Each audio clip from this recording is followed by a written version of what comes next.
So would you say then, when you guys came to England, as you grew up here, did you see the changes happen straight away? Because they said that black people, when we came here, immediately almost, there was some changes. So yes, there were changes. And the same thing I said about color. You know, I remember children were laughing at me with my gaily colored shirts in school, you know, all these red, green and gold, you know, and all that sort of bright colored shirts and stuff. They used to laugh at me.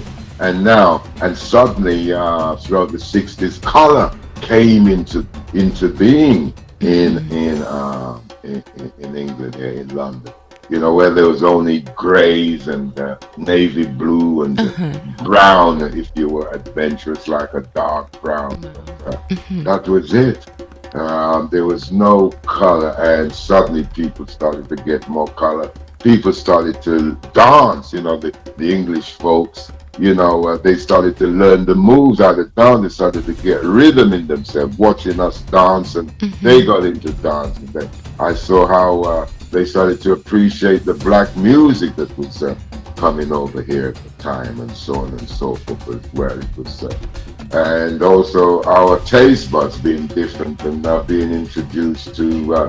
They see us cooking our meals with all the different spices and, you know, pimento and with scallion and with, you know, different spices and so on. They also had an interest, and they would taste stuff wherever they could.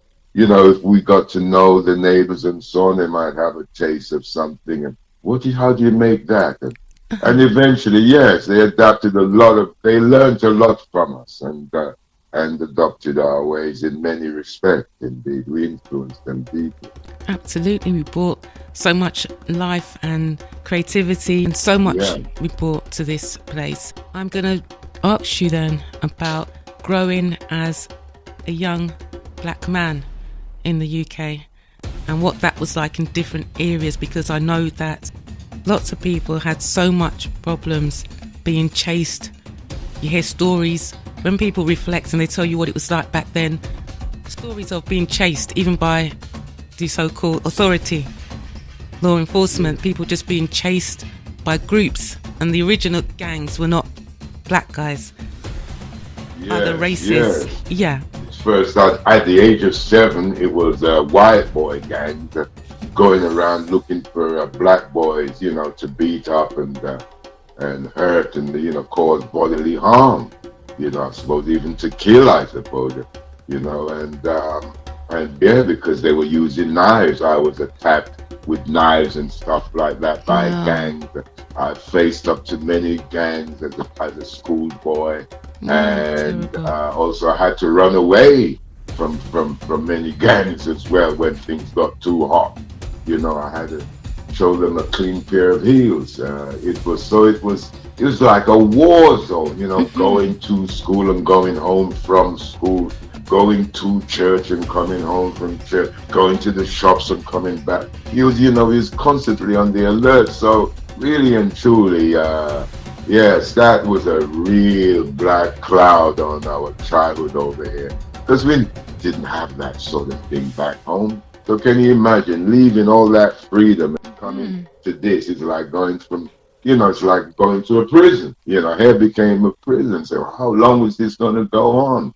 How long, you know? And of course, as I grew up into a young man in my teenage years, you know, we found ourselves being stopped and searched by police, regular thing you know, if 2 of us were gathered on a corner standing talking, 3 or 4, never mind 5 or 10 of us, my God, it's an excuse to send up for reinforcements and have us all locked up for suspicion of theft, you know, of persons unknown, and all that sort of nonsense. You know, can you imagine sus laws, you know, and all that, suspected of that. You know, we were just easy targets. And of course, I remember some young, you know, handsome, very intelligent young men, you know, athletic young men, you know, boisterous, full of energy, full of strength and power and majesty, you know, royalty, and all that, and because they stood up for their rights and so on and so on. So, oh, he's a stroppy one, and they would get really nasty and have him. And from they got that injection, they were never the same again. And invariably they all ended up in under the Mental Health Act or whatever it was called in those days. They ended up in mental institutions anyway. Yes, in my youth, I saw so many young men who had a great, bright future. Just all that was dimmed by the persecution that was rained upon us by the system. Well, it's terrible because you went from a safe environment, being happy, and then coming to the UK. The history of black people in the UK. A lot of people now looking at their legacy. They're looking at what they want the legacy to be. And I think that definitely people have to have this conversation, have a conversation to another level so that we can impact before, as I say, before God come, basically.